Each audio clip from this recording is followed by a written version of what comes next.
Nigeria থেকে আনা হয়েছে 4 নম্বর জার্সি পরিহিত খেলোয়াড় সেলিম। বিদেশি খেলোয়াড়, দুজন 2টি গোল করেছে। এবারে সাজাদপুর 6 নম্বর জার্সি নিয়ে খেলছে, তিনি হলেন পরা।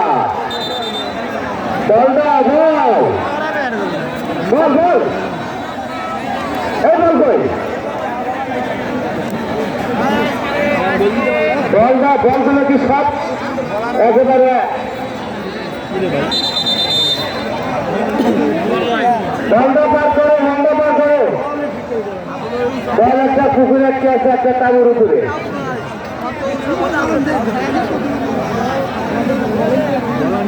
বলটা পশ্চিমপুরে বল আছে।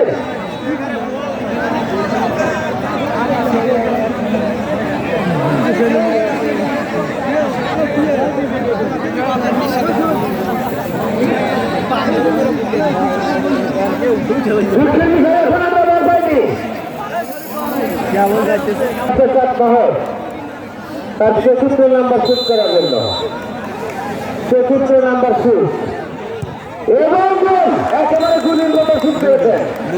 11 নম্বর কাছে যিনি খেলছেন শুভ গোল করলেন। শুভ করে এবারে কে আসছে?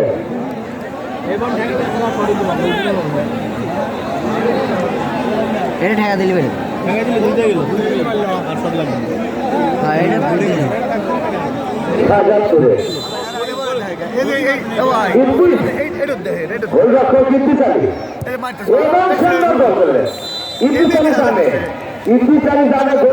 গোলকিপারকে পরাস্ত করতে হলে কোন ধরনের সুযোগ প্রয়োজন? তাই ইতিশালী একেবারে নিয়েছি ভাই, গোলকিপারকে বুঝতেই দিলেন না, বল কোন দিকে হয়ে গেল। এবারে 5 নম্বর শুট, 5 নম্বর শুট, 5 নম্বর শুট করার জন্য আসছেন যিনি সারা মাঠ চাপিয়ে খেললেন এবং বিজয়ী হয়ে গেলেন 4 শহর।